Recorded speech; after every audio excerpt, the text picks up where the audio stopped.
오늘은 한 가지 일이라고 하는 제목으로 말씀을 나누겠습니다. 우리 영광스러운 교회의 핵심 가치를 지난번에 첫 번째, 두 번째로 나눴었죠. 제자화라고 하는 첫 시간을 가졌고, 두 번째 뭐죠? 공동체에 대해서 나눴고, 오늘 한 가지 일이라고 하는 세 번째 가치를 나누겠습니다. 우리 말씀 한번 읽어볼까요? 마가복음 12장 29절에서 30절입니다. 같이 읽겠습니다. 시작. 중요한 계명은 이것이다.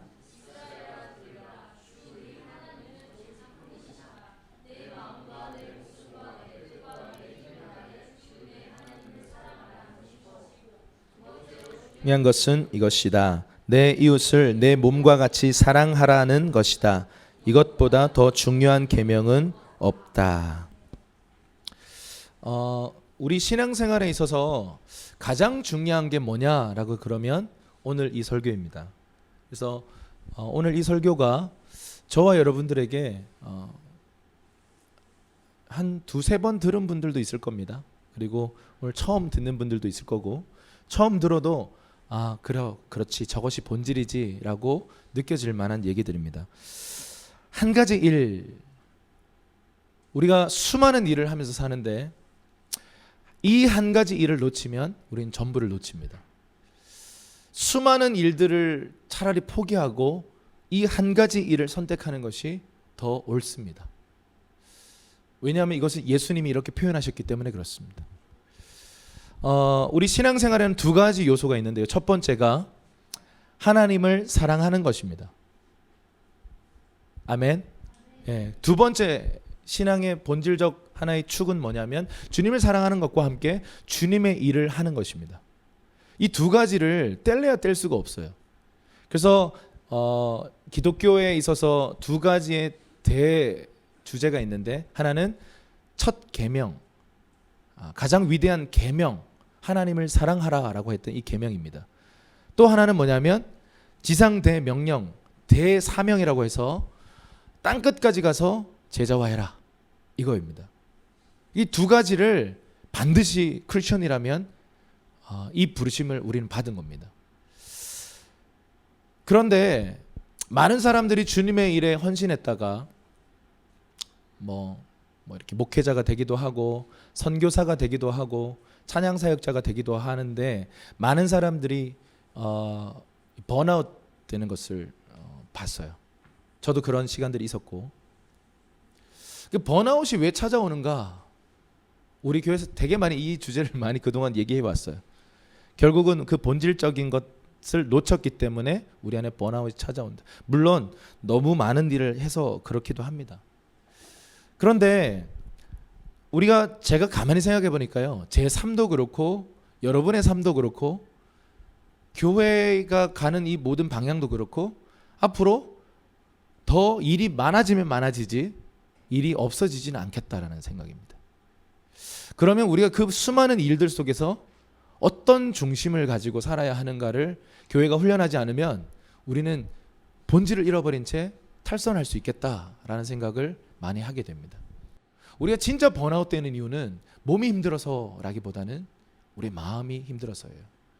우리의 마음 속에 주님 주시는 이 막 생명, 영적인 생명과 이 막 하나님 주시는 에너지가 부족하기 때문에 이렇게 다 타버리는 겁니다. 태울 연료가 없는 겁니다. 주일 예배, 우리 공동체로 모일 때마다 어떤 사람들은 먼저 와서 막 식사 준비도 하고 청소도 하고, 어떤 사람들은 진짜 막 많은 대가를 지불하면서 섬김의 자리에 섭니다.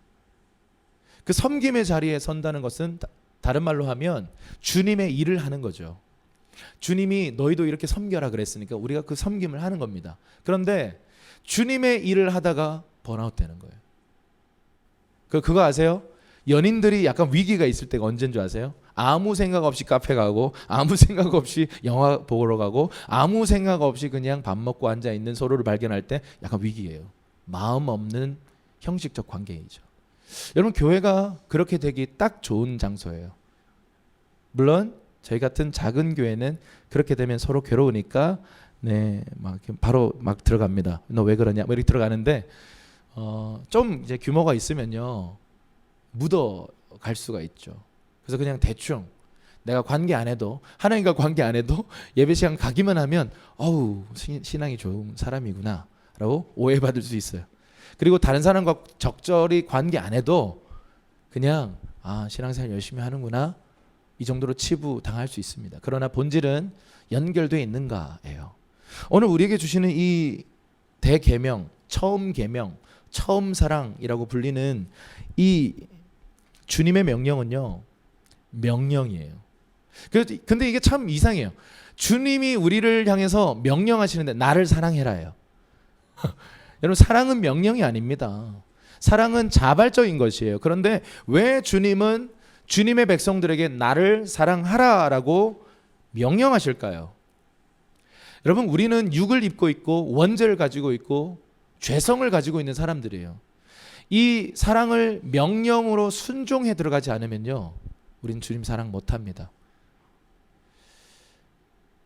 마음과 목숨과 뜻과 힘, 그래서 여러분 우리가 가지고 있는 모든 전인격을 총동원해서 하나님을 사랑하기로 결정하지 않으면요 하나님 사랑 못해요. 다른 걸로 자꾸 빠져요. 이쪽으로 빠지고 저쪽으로 빠집니다. 한번 따라 하실까요? 마음과 뜻과 힘을 다해 목숨을 다해 하나님을 사랑합니다. 이게 신앙의 가장 기초 중에 기초예요. 이걸 서약하는 것이 크리스천이 되는 것입니다. 그래서 일종의 결혼식 같아요. 그래서 저희 교회는 세례식을 그냥 가볍게 하지는 않아요. 세례식을 하나의 결혼식처럼, 그러니까 우리는 주님만 사랑하기로 결혼한 사람들입니다. 그래서 저와 여러분들은요 예수님의 신부입니다. 아멘. 그러니까 주님만 사랑하기로 서약하는 거예요. 여러분 남편은 아내에게, 아내는 남편에게 나는 오직 당신만을 사랑하겠습니다. 이 서약, 이 명령 앞에 순종하는 거예요. 근데 여러분 하나님은 단 한 번도 이 서약을 어긴 적이 없어요. 근데 우리는요 자꾸 어겨요. 이게 너무 가벼워요. 그래서 좀 바쁜 시즌이 되면 주님 사랑은 모르겠고 이 일 쳐내는 것부터, 그냥 이 일을 빨리 완수하는 것부터 여기에 집중하게 돼요. 그러면요 여러분 신앙이 참 그런데요, 제가 누구한테 이 얘기를 들었는지 모르겠는데 운동도 비슷하대요. 운동도 허무하답니다. 네, 우리 석재 형제한테 얘기를 들었군요. 그 주변에 헬스 트레이너들이 있는데 20년 동안 운동하신 분이 있는데 운동을 20년 동안 하루도 거르지 않고 했대요. 근데 무슨 사정 때문에 2주간을 운동을 쉬었더니 막 근육이 막 줄어가지고 다리가 이렇게 쭉쭉 찢어지던 분이었는데 안 찢어진답니다. 신앙도 똑같아요. 정말 잘 살아가다가도요 순간적인 원수들의 유혹과 그 파놓은 함정에 쑥 빠지면요 그동안 쌓아놓았던 것들이 한순간에 무너지는 경우가 있어요. 근데 그걸 다시 되돌리기에는 또 많은 시간들이 걸립니다. 그래서 우리 신앙의 중심에 고난 당해서 주님 사랑으로 돌아가는 거 말고요, 제발 이제 그런 거 하지 맙시다. 근데 그렇게라도 하지 않으면 주님은 그런 방법을 쓰셔서라도 그 사람을 돌이키십니다. 왜냐하면 우리의 남편이시니까요. 우리의 신랑이시니까요. 그냥 대충 살다가 지옥 가, 이게 아니에요. 나 너 없으면 안 돼. 우리는 결혼 관계로 언약된 사이야. 여러분 책임 관계. 우리 주님은 우리를 책임지시는 분이세요. 그래서 우리를 그냥 내버려 두지 않습니다. 내 모습 이대로 사랑하시네. 그런데 내 모습 이대로 두지 않으시네. 이 두 가지 양면을 봐야 돼요. 우리 있는 모습 그대로 받아주시고 안아주시고요 거절하지 않으세요. 그런데 안고 나서 그러면 거룩으로 나아갈까? 그러면서 이렇게 가는 거예요. 왜냐하면 그분과 연합되는 거, 그분과 살아가는 게 거룩이니까요. 그래서 많은 분들이 교회에 딱 오면 답답해합니다. 그런데 여러분 그 오해를 벗으십시오. 그냥 있는 모습 그대로 가세요. 담배 물고 주님 앞에 나아가세요. 흡연실 하나 만들어 드릴까요? 그냥 물고 가세요. 주님은 기다리고 계세요. 제가 만나교회, 서울의 만나교회 김병삼 목사님 목회하시는 그 교회에 그 목사님이 흡연실을 만들었어요. 많은 사람들이 미쳤다고 장로님들이 난리가 났어요. 그런데 설교 때 뭐라고 하셨냐면 이 흡연실은 메시지라 그랬어요. 아무도 이 흡연실에서 흡연하지 않아요. 여러분 누가 교회 와서 흡연하겠습니까? 안 합니다. 근데 이 흡연실을 만드는 이유는 뭔지 아세요? 흡연하는 사람들이여 예수님께로 오라. 우리는 당신을 정죄하지 않는다. 이 메시지예요. 여러분 얼마나 멋있어요. 이게 주님의 마음이라고 저는 생각합니다. 여러분 있는 모습 그대로 주님 앞에 나아갑시다. 그러면요 하나님의 은혜가 우리를 둘둘 감아가지고요 우리를 거룩이라고 하는 과연 내가 도달할 수 있을까 싶었던 그 거룩한 그 단계로 우리를 데려가세요. 그래서 이것을 우리 교리 시간에는 뭐라고 얘기하냐면 성도의 견인이라 그래요. 차 견인 당하는 거 알죠? 어떤 차가 와서 견인차가 와서 견인해 가요. 근데 성령님께서 우리를 은혜라고 하는 고리를 걸어가지고 견인해 가시는 거예요. 여러분 이게 성화입니다. 그러니까 노력으로 하는 게 아닙니다. 많은 사람들이 거룩이 부담스러운 이유는 해봤는데 안 된다예요. 새벽기도 나가봤는데 안 된다예요. 나 이거 끊어보려고 했는데 안 된다예요. 여러분 그렇게 하지 마세요. 있는 모습 그대로 그분께 나아가서 그분과 연결되세요. 그러면 그분의 은혜가 고리를 걸어서 우리를 거룩이라고 하는 영역으로 끌고 가실 것입니다. 아멘. 예, 그게 핵심 포인트예요. 그렇기 때문에 우리에게 주어진 첫 번째 계명 부르심은 하나님을 사랑하는 거예요. 여러분이 어떤 위치에 있든 상관없습니다. 여러분이 어떤 죄 가운데 있든지 상관없어요. 하나님을 사랑하겠습니다. 이 서약 가운데 언약 가운데 내가 들어가길 원합니다. 이게 교회 생활이에요. 자, 우리 계시록 2장 4절 5절을 읽어볼게요. 시작. 그러나 내가 내게 책망할 것이 있으니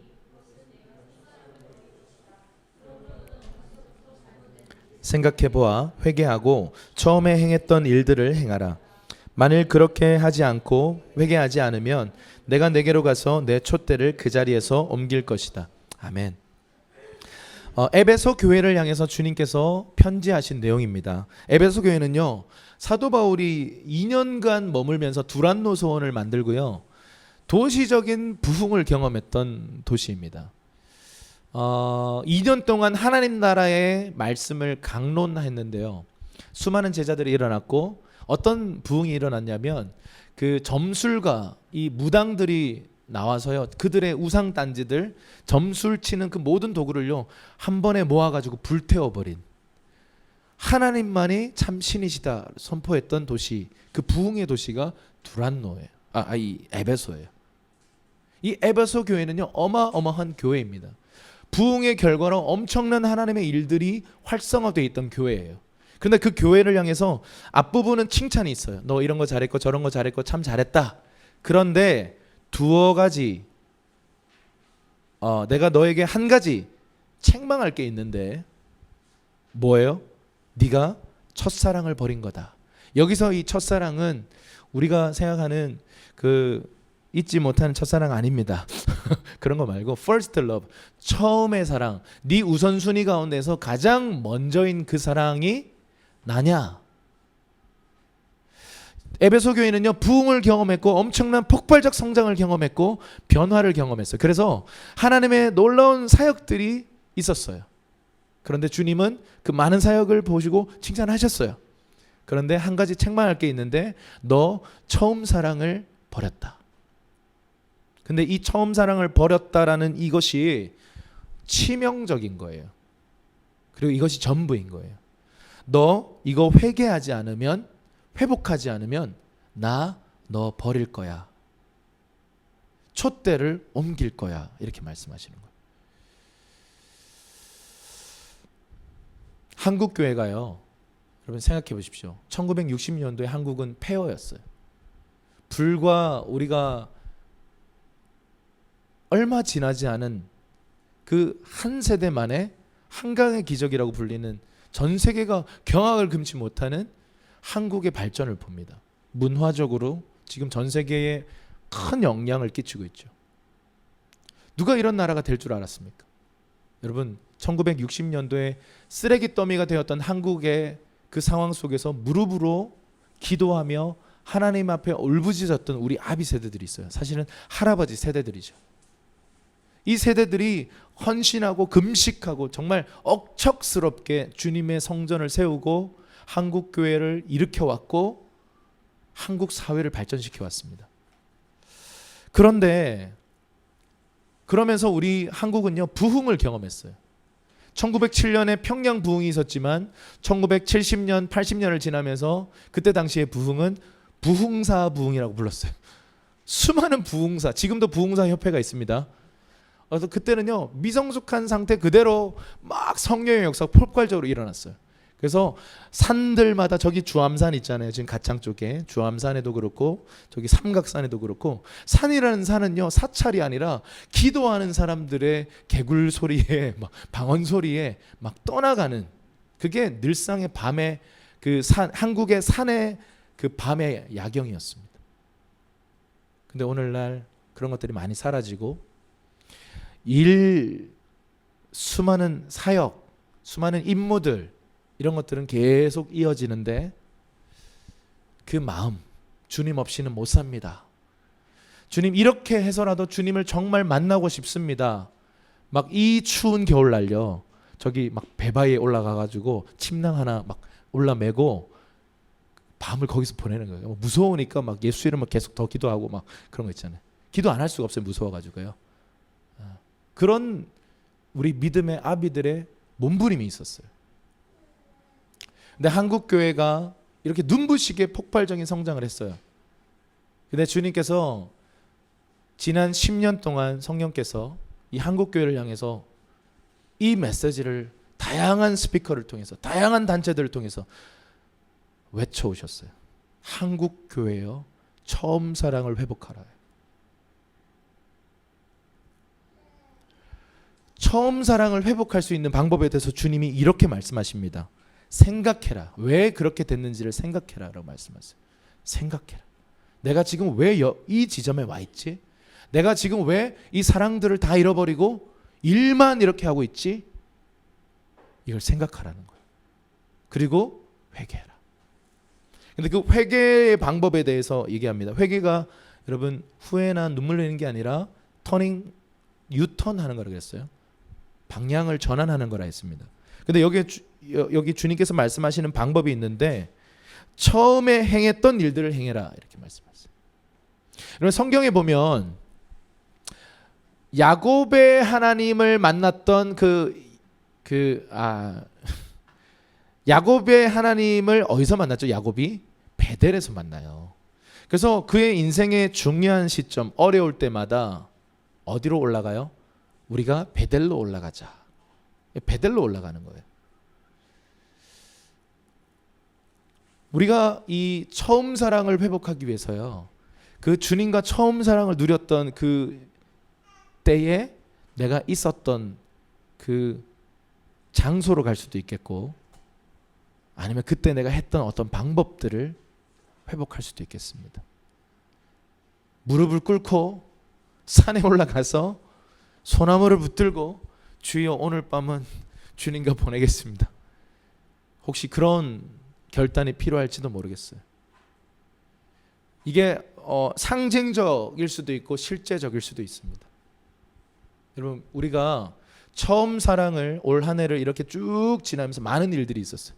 공사도 했고 좀 귀한 우리 형제 자매들도 많아졌고, 그래서 막 교회가 막 재밌고 많은 일들을 해왔습니다.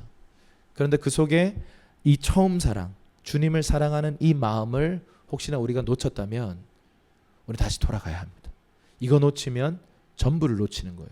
2019년도를 이제 맞이하기 전에 우리가 반드시 회복해야 되는 것은 이 주님을 향한 처음 사랑입니다.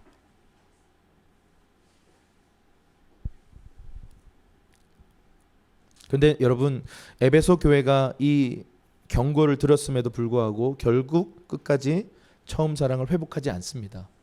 여러분 이 에베소는 터키 지역이에요. 지금의 터키 지역인데 지금의 터키는 어떻게 됐습니까? 이슬람화 됐습니다. 여러분 부모 세대가 하나님을 사랑하지 않으면요 다음 세대는 하나님 사랑 못합니다. 종교적인 크리스찬들의 그 자녀들은요 하나님을 만날 수가 없어요. 왜냐하면 우리의 삶이 하나님을 보여주는 거울이기 때문에 그렇습니다. 한 세대가 이 처음 사랑을 잃어버렸습니다. 그러니까 이 터키의 다음 세대, 지금 이 에베소 지역의 다음 세대들은 교회가 사라져 있죠. 물론 교회가 지금 남아 있습니다. 근데 이 말은 이때 말했던 이 에베소 교회의 영광은 사라져 버렸어요. 여러분, 회개는요 굉장히 과학적인 거예요.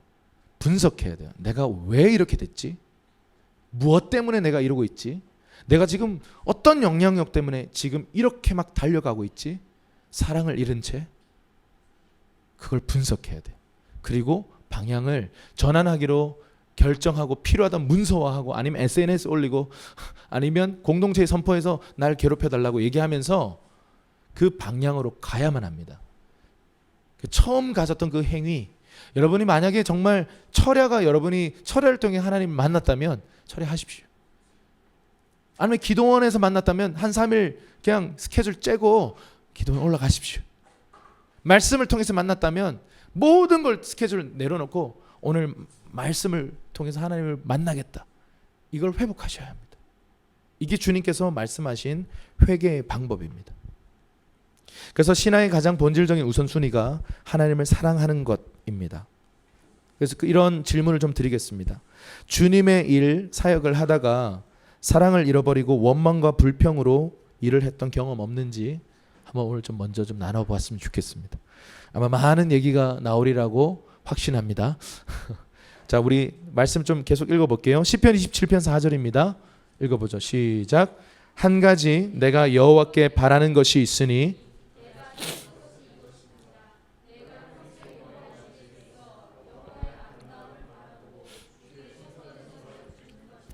네. 시편 27편 4절은 다윗의 영성을 쭉 짜면 한 구절이 툭 떨어지는데 바로 27편 4절입니다. 한 가지 내가 여호와께 바라는 것이 있다. 내 한 가지 갈망이 있다. 한 가지 소원이 있다. 뭐예요? 내가 평생에 주님의 집에 살기 원합니다. 라고 그랬어요. 주님의 집에 살기 원하는 이유가 있는데요. 첫 번째가 주님의 아름다움을 보고 싶습니다. 두 번째가 이 주님의 집에서 주님께 여쭙는 삶을 살기 원합니다. 라는 거예요. 우리말 성경이 이렇게 번역해 놨어요. 이게 원어에 가깝습니다. 여러분, 이 다윗이 썼던 시편 27편은 어떤 상황에서 쓰여졌냐면요. 압살롬이, 이 나쁜 놈이 아버지 왕을 쿠데타해요. 압살롬의 문제점은 뭐냐면 하나님의 권위를 전수받는 방식을 선택하지 않고 스스로 권위를 취하려고 했어요. 주변에서 너 정말 대단한데 네가 왕하면 참 좋을 것 같아 라고 주변에서 입김을 넣어요. 근데 하나님의 뜻을 아는 다윗은 예전에도 하나님의 때를 기다리고 내가 사울을 처치하지 않겠다 그랬는데 그의 아들이었던 압살롬은요, 그래 내가 왕을 해볼까? 이 바람이 들어와가지고 다윗을 죽이려고 지금 군대를 끌고 오는 상황이에요. 이 소식이 다윗에게 들려지면서 피난길에 나서면서 그 감람산 그 길을 이렇게 너무 비통한 나머지, 여러분 생각해 보십시오. 아들 녀석이 나를 치기 위해서 군대를 이끌고 온다는 거죠. 이 비통함을 가지고 머리를 풀어헤치고 베옷을 입었어요. 여러분 장례식 때 입는 베옷을 입고 맨발로 그 감람산 길을 이렇게 걸어가면서 시편 27편을 고백했다고 합니다. 근데 이 시편 27편의 1, 2, 3절은 어떤 내용이냐면 군대가 나를 와서 치려고 해도 난 두렵지 않습니다. 그랬어요. 아들이 끌고 오는 그 군대가 두려운 게 아니라 내가 정말 원하는 건 단 한 가지인데 바로 이것입니다. 라고 지금 시편 27편 4절을 고백하는 거예요. 주님의 집에 살고 싶은데 내가 지금 쫓겨나가면 아들 녀석이 정말 쿠데타를 일으키면 주님의 집에 내가 못 가는 것 때문에 비통해하는 거예요. 여러분 다윗은 이런 사람이에요. 다윗은 마음 아니면 움직이지 않는 사람이에요. 왜 하나님에게 있어서 다윗이 이렇게 소중한 인물일까요? 역사 가운데 다윗과 같은 사람은 없어요. 신약에 와서도 다윗의 이름이 계속 거론되고 예수 그리스도께서 다윗의 자손으로 오셨다라고 다윗을 계속 거론합니다. 왜 역사의 중심에 다윗이 있을까요? 그리고 신약 시대의 역사를 왜 다윗의 장막의 회복 시기라고 부를까요? 다윗은 굉장히 하나님의 마음에 합한 사람이에요. 마음 없으면 움직이지 않았던 사람이에요. 여러분, 이 다윗의 마음의 중심을 보십시오. 주님의 집에 사는 것을 정말 원하는 거예요. 주님의 집에 살면서 주님의 아름다움을 바라보는 것. 이 주님의 아름다움을 본다라고 할 때 이 아름다움은요, 노암이라고 하는 히브리어예요. 어떤 뜻을 가졌냐면 유쾌함, 즐거움, 기쁨, 아름다움, 훌륭함, 이런 뜻을 가졌어요. 그러니까 주님의 이 아름다움, 주님의 그 기쁨, 즐거움을 보고 싶은 거예요. 여러분, 이건 뭐냐면 저도 어떤 사람들을 딱 떠올리면 그냥 부담이 되는 사람들이 있어요. 그러니까 기쁨이 떠오르지 않고요. 기쁨의 정서가 아니라 저 인간 이런 생각이 들 때가 있어요. 근데 어떤 사람은 딱 이렇게 생각만 해도 그 사람만 생각만 해도 기쁨의 정서가 떠올라요. 이게 뭐냐면 이게 친밀함이에요. 여러분, 다윗은 하나님의 아름다움을 보고 싶습니다라고 했던 이 표현을 통해서 우리에게 무엇을 말하고 있냐면 나는 정말 하나님과 친밀한 관계 속에서 그분을 보고 싶습니다라는 거예요. 아름다움, 기쁨의 영광이에요. 우리 주님의 영광을 보기 원합니다. 이것이 어떤 샤머니즘적인 어떤 접근이 아니에요. 정말 주님을 보고 싶은, 주님과의 그 친밀함 가운데로 들어가고 싶은 그 우리의 갈망입니다. 이게 바로 주님의 아름다움을 보고 싶습니다. 요 같은 단어가 쓰여진 그 시편 16편이 있습니다. 그 밑에 있는 말씀 한번 읽어볼까요? 시작. 주께서 생명의 길을 내게 보이시리니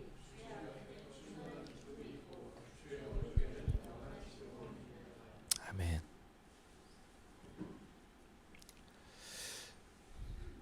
그럼 그 사실을 아십니까?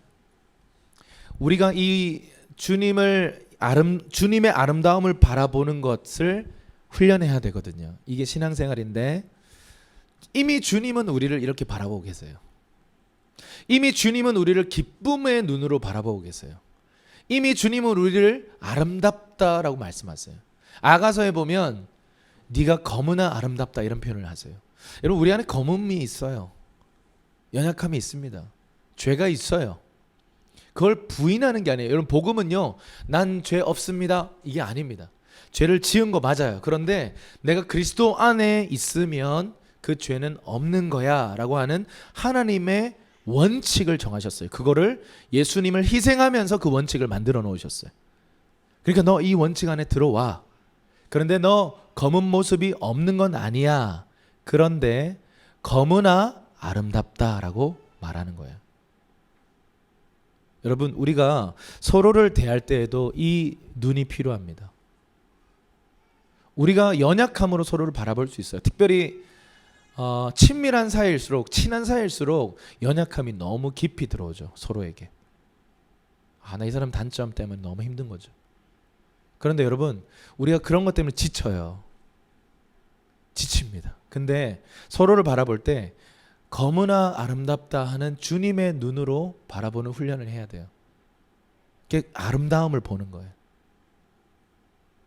이 사람이 장차 주님 앞에 아름답게 회복될 그날을 바라보고 그를 신뢰해 주는 것. 이게 결국 사랑이에요. 사랑.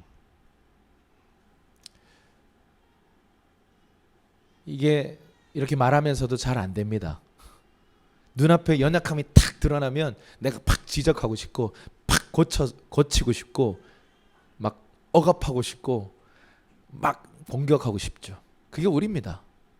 그런데 주님을 그렇게 바라보는 법을 배우면요, 처음 하나님을 사랑하는 법을 배우면요, 우리는 사람도 사랑할 수 있게 돼요. 우리가 왜 사람을 못 사랑하는 줄 아세요? 요한은 이렇게 얘기합니다. 네가 하나님 사랑하지 않기 때문이야. 하나님을 사랑한다 말하면서 형제들을 미워하는 것은 거짓말이야 라고 말합니다. 하나님을 사랑하는 법을 배우면 우리는 우리 자신을 사랑하는 법을 배우고요. 나 자신을 사랑하는 법을 배우는 사람들만 다른 사람을 사랑할 수가 있습니다. One thing. 주님의 그 아름다움을 바라보는 것, 주님을 사랑으로 바라보는 것, 주님을 그 즐거움으로 바라보는 것을 배운 사람들만 결국 사람들을 그렇게 바라볼 수 있습니다. 자, 우리 두 번째 one thing의 요소는 주님의 아름다움을 보는 것과 함께 주님과 의논하면서 사는 것입니다. 자, 여기서 쓰여진 단어가 한번 따라할까요? 바카르. 바카스 아니고요. 바카르. 무슨 뜻입니까? 부지런히 살피다, 살펴보다, 사모하다, 심사숙고하다, 묻다, 의논하다. 정말 많은 뜻이 있어요. 근데 이거를 이 본질적으로 이 표준 세번역 성경이요, 원어에 가깝게 번역해놨는데 어떻게 했냐면 하나님과 의논하면서 사는 것입니다라고 했어요. 의논하면서 사는 거. 다윗에게 있었던 열정이 먼저 하세요. 주님을 사랑으로 바라보고 그분을 사랑하는 것에 대한 열정이 있었는데 그 열정은 어떻게 표현됐냐면 하나님께 묻고 듣고 움직이겠다라고 결정한 거예요. 나는 묻는 삶을 살겠다는 거예요. 묻지 않고 하지 않겠다는 거예요. 여러분, 저는 이 교회 이제 두 번째 시즌 교회를 시작하면서 정한 원칙이 있어요. 우리 교회를 위한 중보기도 모임 시간, 그리고 우리 중보기도라고 하는 이 시간에는 내가 생각하는 중보기도 제목으로 하지 않겠다는 거예요. 주님께 묻겠다는 거예요. 물으면요, 때로는 정말 똥딴지 같은 말씀을 주세요. 내가 잘못 들었나? 이상한 마음을 주세요. 그래서 그때는 무슨 뜻인지도 모르고 그 영역을 놓고 기도했는데 2, 3주 후에 그런 안 좋은 일이 탁 터지는 거예요. 여러분, 하나님께서 우리에게 뭔가를 말씀하시는 것은요, 굉장히 중요한 전략이에요. 여러분, 이것이 성령의 검입니다. 여러분, 우리가 적진을 향해 나갈 때요, 방어막을 다 이렇게 잘 할 수 있어요. 뭐 이렇게 진리의 허리띠 이거 다 할 수 있는데 하나님의 말씀을 들고 나가지 않으면 우린 싸울 무기가 없어요. 여러분, 그거 아세요? 내게 지금 레마의 음성, 하나님의 계시가 있을 때 내가 어떤 일주일을 살아내는 자세, 그리고 사역을 감당하는 자세 다릅니다. 말씀이 없을 때 우리는 소극적이게 되고요. 말씀이 우리 안에서 살아있지 않을 때 우리는 계속 지는 거예요, 원수들에게. 여러분, 이 주일 예배를 통해서 여러분들이 이 주일 설교 시간을 통해서 반드시 해야 하는 일은 뭐냐면 주님 내게 말씀해 주십시오라는 다윗의 마음이에요. 주님께 묻는 그 마음이에요. 하나님, 내가 어떻게 살아야겠습니까?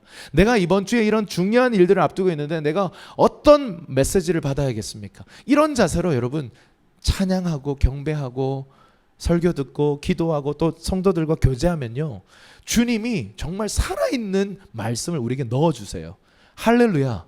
저는 한 가지 깨달은 건 뭐냐면 하나님 말씀하시는 분이고 단 한 번도 침묵하지 않으셨고 우리를 향해서 끊임없이 말씀하시는데 문제는 내가 들을 귀가 없는 거예요. 그러니까 자꾸 우리의 삶에 다른 방향으로 뭔가가 끌어가는 거예요. 여러분, 이 세상은 말씀 전쟁이에요. 누구의 말씀인가요? 하나님의 말씀인가 아니면 세상의 말인가? 이 영향력을 향해서 우리가 끌려가는 것입니다. 그러나 하나님의 말씀을 들으면 우리는 자유케 되고 담대하게 되고 믿음을 갖게 됩니다. 여러분, 믿음이 어떻게 만들어지는지 아세요? 믿음은 들음에서 나는데 들음은 무엇에서부터 오죠? 그리스도의 말씀이에요. 근데 그냥 기록되어 있는 지식적인 말씀이 아니라 그리스도의 말씀이라고 했을 때 그 말씀은 레마예요. 성령이 조명하시는 그 말씀이에요. 여러분, 이 말은 뭐냐면 결국 지금 나에게 말씀하기 원하시는 하나님의 말씀을 받는 것이 신앙의 본질이에요. 다윗이 이걸 구했다는 거예요. 주님과의 그 첫 계명, 주님을 사랑하는 것을 구했고 또 하나는 주님께 묻고 주님의 말씀을 듣는 것을 원했다는 거죠. 이 다윗의 장막을 만들려고 했던 그 첫 시작점에 원수들에게 궤를 빼앗겼을 때 이스라엘 장로들을 이렇게 설득합니다. 그 밑에 역대상 13장 3절입니다. 읽어볼까요? 시작. 우리가 우리 하나님의 궤를 우리에게로 옮겨오자. 사울의 때에는 우리가 궤 앞에서 묻지 아니하였느니라 하매. 하나님의 궤를 우리에게로 옮겨오자. 근데 사울의 때는 우리가 궤 앞에 묻지 않았다. 이 말은 뭐냐면 이제는 궤 앞에 물을 것이다는 거죠. 사울은 실패한 왕입니다. 사울의 세대는 실패했습니다. 왜요? 묻지 않았어요. 신앙의 본질은요, 그분을 사랑하기 때문에 그분께 묻는 거예요. 묻고 듣고 준행하는 삶.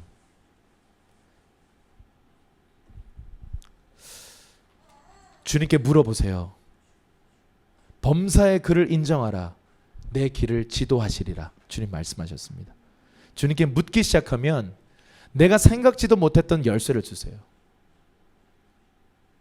내가 가보지 않은 길들에 대한 디렉션을 주세요. 그래서 그 말씀을 따라 갔더니 길이 나요. 내가 할 수 있는 일을 내가 하면요, 나의 결과만이 늘 생겨납니다. 그러나 하나님의 말씀을 따라서 그 일에 순종하면요, 기적의 문이 열리는 것입니다.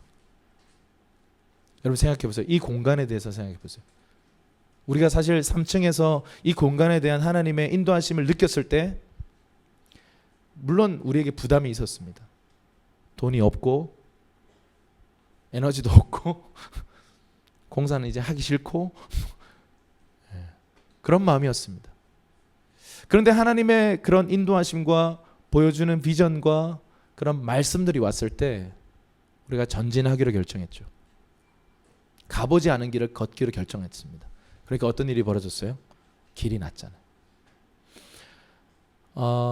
지난 금요일 날 그런 감동이 들더라고요.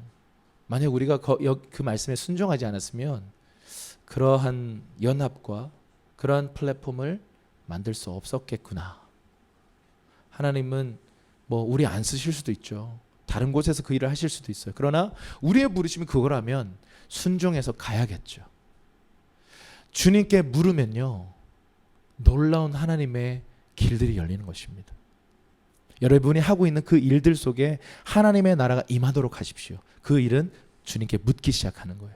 내가 공부하는 그 공부, 내가 하고 있는 그 일터, 우리의 가정과 내가 가문에서 믿지 않는 가문 속에서 신음하고 있는 이 모든 영적 전투 속에서 주님께 묻기 시작하면요, 주님이 전략을 주십니다. 근데 때로는 내 생각과는 전혀 달라요.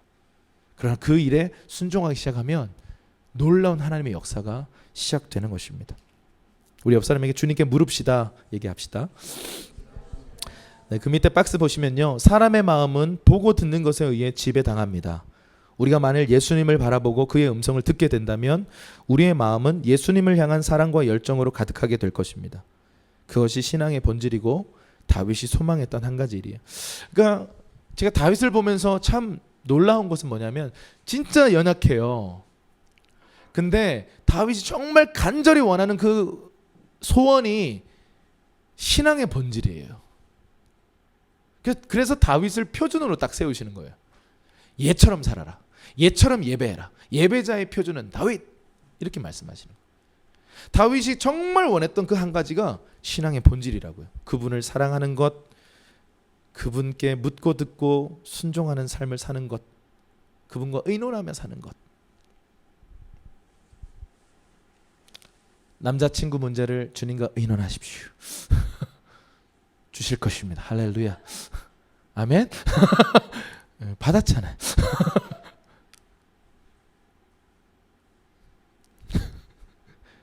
그 밑에 말씀 한번 보겠습니다. 요한복음 10장 39절에서 42절입니다.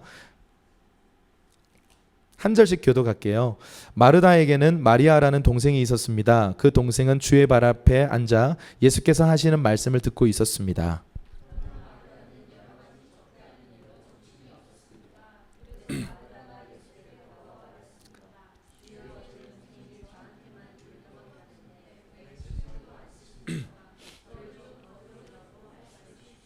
주께서 대답하셨습니다. 마르다야 마르다야, 너는 많은 일로 염려하며 정신이 없구나.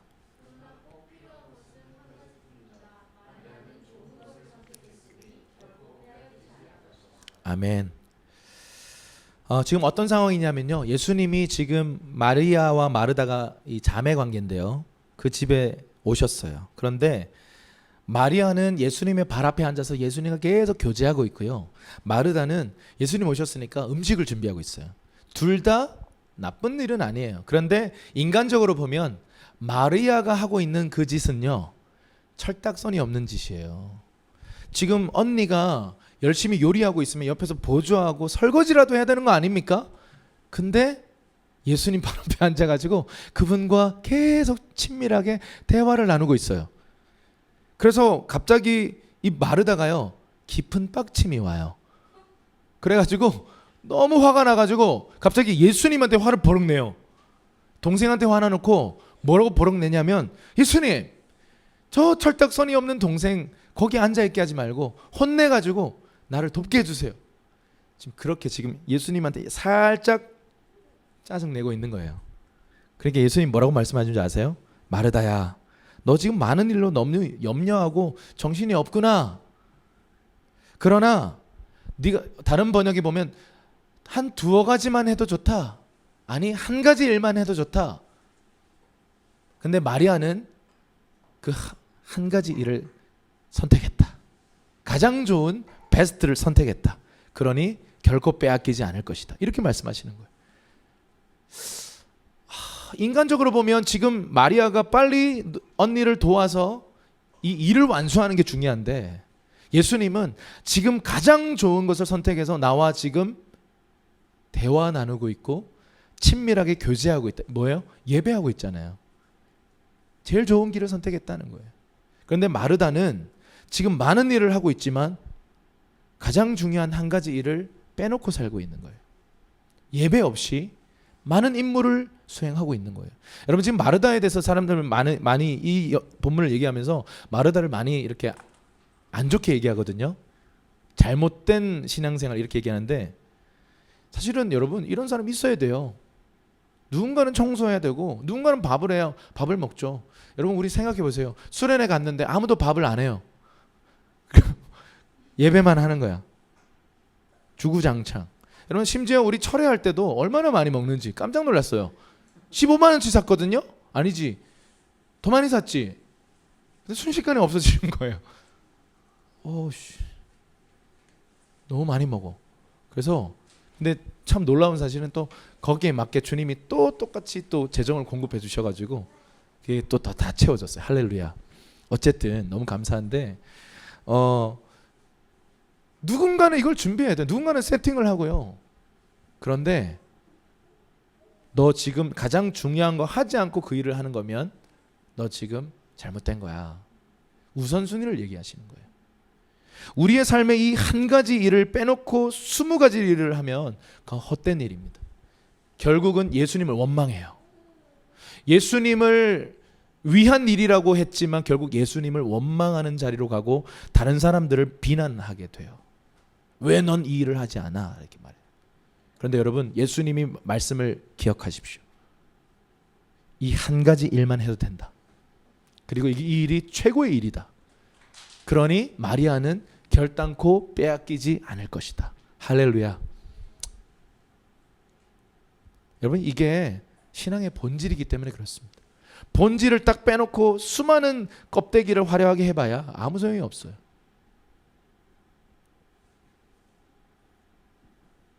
그래서 예배가 무엇입니까? 우리 한번 이 말씀 읽어볼게요. 요한복음 4장 23절 24절입니다. 시작. 이제 참되게 예배하는 사람들이 영과 진리로 아버지께 예배 드릴 때가 오는데 지금이 바로 그때다. 아버지께서는 이렇게 예배 드리는 사람들을 찾고 계신다. 하나님은 영이시니 하나님께 예배 드리는 사람은 영과 진리로 예배 드려야 한다. 여러분, 성경에 보면 하나님 찾으시는 사람이 세 가지의 종류의 사람들인데, 첫 번째가 예배자고요. 두 번째가 중보자고요. 중보자라 하면 나뉘어진 그 영역에 들어가서 연결하는 사람들이에요.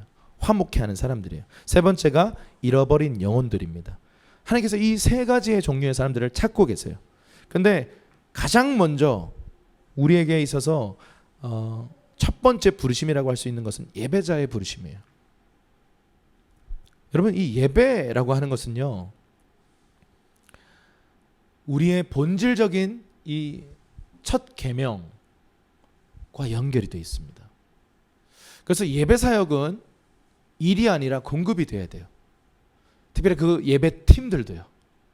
예배 인도자들도요. 만약 그게 아니면 우린 지금 뭔가 좀 잘못 가고 있는 거예요.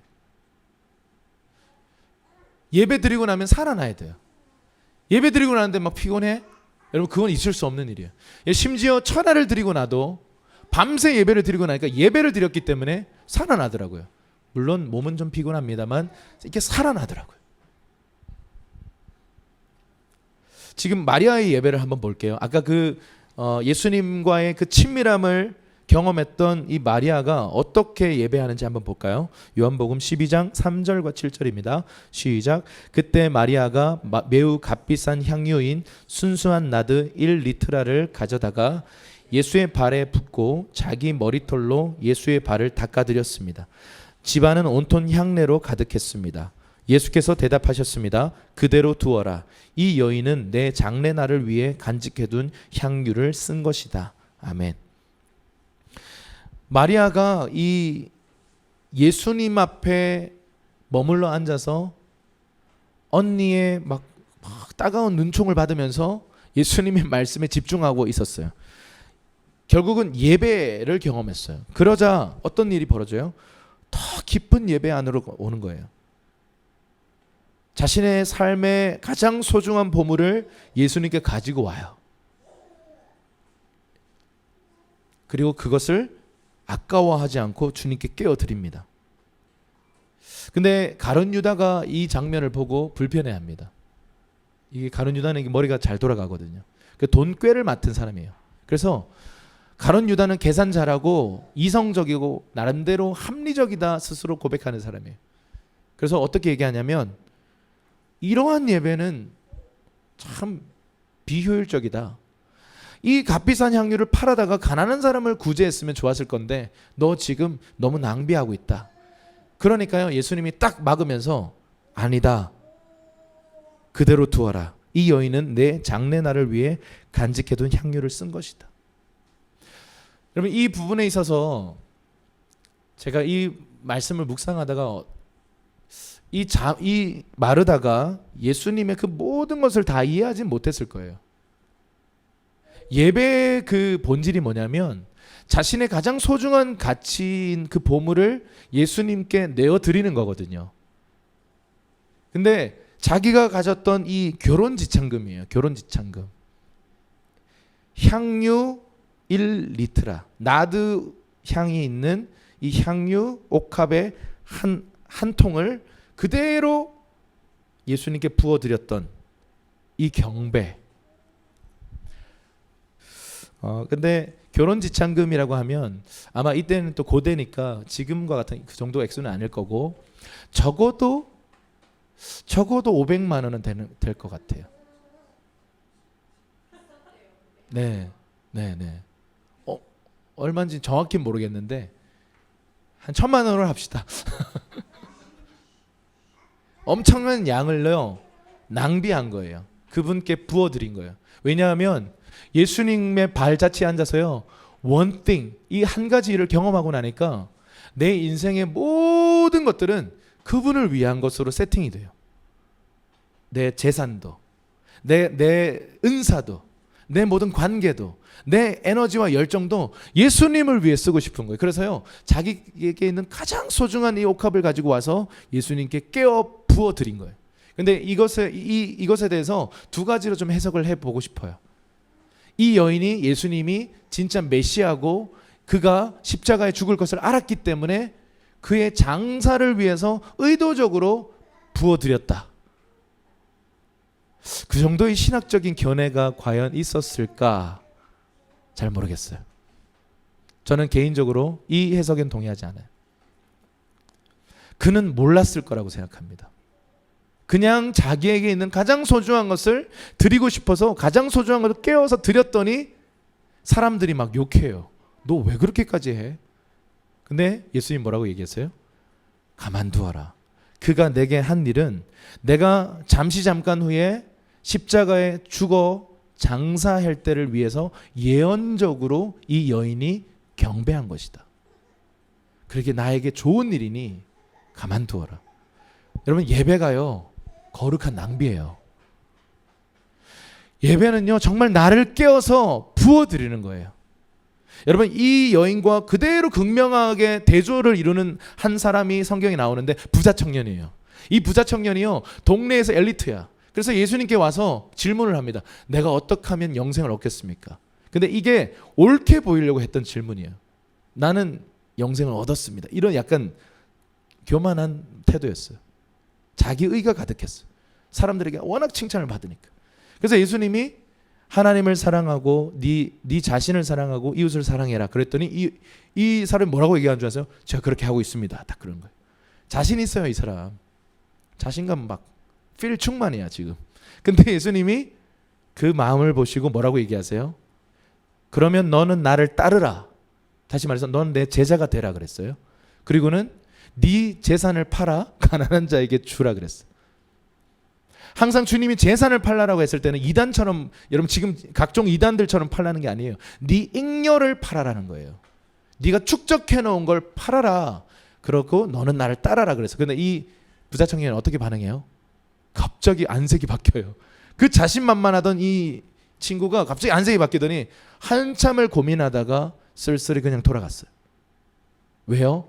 성경 기자가 뭐라고 써난 줄 아세요? 그 부자 청년에게는 재물이 많았다. 하나님 앞에 자신이 있었어요. 그런데 재물 앞에서는요 이 청년이 어쩔 줄 몰라 하는 거죠. 근데 반대로 생각해 보세요. 이 마리아가 교육을 많이 받았겠습니까? 베다니에 살았거든요. 그때 당시에 어떤 교육을 받았겠습니까? 어떤 많은 재산을 가졌겠습니까? 근데 자신이 결혼 지참금으로 평생을 모아뒀던 그 적금을 깨가지고 예수님께 내어드렸어요. 이게 경배예요. 주님은 이 경배를 받으시고요 정말 크게 감동하시고 뭐라고 얘기하시냐면, 여기 적진 않았는데 복음이 전파되는 곳마다 이 여인이 내게 한 일을 기념하라 그랬어요. 여러분, 이건 어마어마한 얘기예요. 여러분, 복음 앞으로 전하실 때 마리아 얘기 반드시 하셔야 돼요. 누군가에게 복음을 전하고 제자화 하실 때 단 한 번이라도 언급해야 되는 사람이 있는데 마리아예요. 특별히 마리아가 했던 이 경배 이야기를 해야만 해요. 주님의 명령입니다. 경배의 모델이 됐어요. 자신의 전부를 내어드리는 것. 여러분, one thing, 정말 사람이 보면 이상한 짓이에요. 뭐 하는 짓이야 저게. 다윗을 생각해 보세요. 그 다윗의 장막 안에서 살면서 주님의 아름다움을 보고 주님의 음성을 듣고, 근데 그 열망을 가진 채 일터로 갔잖아요. 그에겐 사명이 있었어요. 약속의 땅 전체를 빼앗아라라고 하는 사명이 있었어요. 그래서 전쟁터에서요 늘 피를 흘려요. 그런데 다윗의 마음의 중심에는 뭐가 있어요? one thing. 여러분, 공동체, 그리고 공동체 예배를 통해서 여러분들이 흩어져 있는 일터와 여러분의 삶의 현장에서 가져야 될 자세가 이거예요. 여러분, 매일 교회 오지 마세요. 나도 안 와. 매일 월요일은 쉽니다. 매일 교회 와서 살라는 얘기가 아닙니다.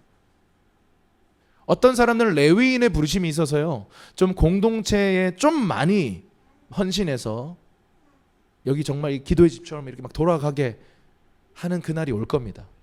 그런데 모두가 다 그렇게 살라 그러면 소원은 누가 키우나?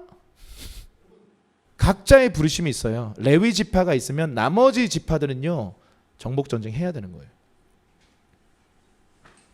다윗은 유다 지파였어요. 레위 지파가 아니에요. 사명이 있었어요. 통치하고 다스려야 됐어요. 그러니까 막 일터에서 일하면서도요 늘 주님의 집이 그리운 거야. 주님의 임재가 너무 그리운 거예요. 주님의 임재를 사랑합니다. 이런 고백을 하는 거예요. 그리고 멀리 저기 다윗의 장막이 있는 그 다윗성을 보면서 그 옆 동네 산에서 보면서요 시편을 막 쓰는 거예요. 밤에 섰는 너희여 여호와를 찬양하라. 여러분, 이런 사람이 어디 있어요?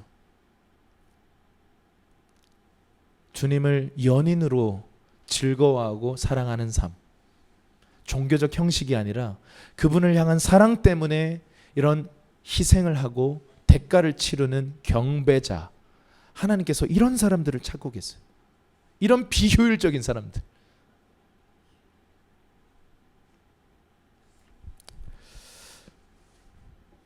말씀을 좀 마무리하면서 우리 출애굽기 25장 22절 한번 읽어볼게요. 시작. 거기에서 내가 너와 만날 것이요 증거궤 위에 놓여 있는 두 그룹 사이 덮개 위에서 내가 이스라엘 자손을 위해 내게 준 계명에 대해 내가 모든 것을 너와 말할 것이다. 아멘. 주님께서 이 증거궤 위에 놓여 있는 두 그룹 사이, 여기 반짝거리는 거 보이시죠? 그 사진에 보면 이 그룹 천사가 이렇게 바라보고 있는 두 지점에 지금 빛나고 있는 그 지점, 거기가 시은좌, 은혜의 보좌라고 하는 지점인데요. 거기에 내가 임재하겠다. 그러니까 너희는 여기까지 와야 된다는 거예요. 우리의 예배는요, 이 속죄소, 이 은혜의 보좌의 자리까지 가야 돼요. 왜냐하면 거기서 내가 너와 만나겠다. 그리고 또 하나, 내가 너에게 말하겠다. 신앙의 본질이 뭐예요? 그분과의 만남이고 그분의 음성을 듣는 거예요. 이거 놓치고 다른 거 수많은 일들, 포장들만 늘어놓는다면 우리는 모든 것을 잃어버릴 수 있습니다. 우리의 예배를 좀 점검했으면 좋겠어요. 이 예배 시간에 여러분 여기 앉아 계신데요. 이 예배의 요 시간들을 통해서 찬양, 경배, 말씀, 기도, 또 성도들의 교제, 이 모든 걸 통해서요, 주님을 인격적으로 만나야 돼요. 그러려면 바라봄을 배워야 돼요. 그분을 바라보는 법을 배워야 돼요. 눈을 감는 게 도움이 되겠죠. 처음 이런 거 훈련할 때는요. 눈 감고 그분을 믿음으로 바라보는 거예요. 왜냐하면 여기 실제 하시니까요. 근데 이걸 계속 훈련해야 돼요. 그분을 바라보는 거예요. 누구든지 두세 사람이 내 이름으로 모여 있으면 예수님이 그들 중에 있다 그랬거든요. 그러니까 주님은 예수님의 이름으로 모인 우리 가운데 있으십니다. 아멘. 그러니까 우리 예배가요, 종교가 되는 순간 그런 관계가 다 끊어지는 거예요. 종교는 관계를 원하지 않아요. 기계적인, 효율적인, 그리고 정확한 워킹을 원해요. 작동을 잘하길 원해요. 그런데 예배는요, 관계예요. 그분을 바라보고 그분의 아름다움을, 그분의 영광을, 그분의 즐거움을 우리 가운데 계시하셔서 이 친밀한 관계 속에서 즐기고 누리는 것이 예배인데, 그리고 그분이 우리에게 하실 말씀이 있다는 거죠. 내 문제를 향해서. 그리고 그 음성을 듣고 글로 가면 길이 난다는 거죠. 이게 신앙의 본질이라고 지금 계속해서 말하고 있습니다. 이것이 바로 원띵이에요. 이것을 추구하는 삶, 이것을 최우선 순위에 놓는 삶. 그래서 원띵은 하나의 브랜드나 어떤 구호가 아니라 라이프 스타일이에요. 우리의 모든 초점과 우선순위를 그분을 바라보는 것에 맞추는 것. 그래서 유기성 목사님이 여기에 감동받으셔가지고 24시간 예수님을 바라보기라고 하는 운동을 하시죠. 그게 바로 이 원띵을 얘기하는 거예요. 그분을 바라보는 거예요. 그분을 바라보는 거예요. 우리 시간 함께 좀 기도하는 시간 갖겠습니다.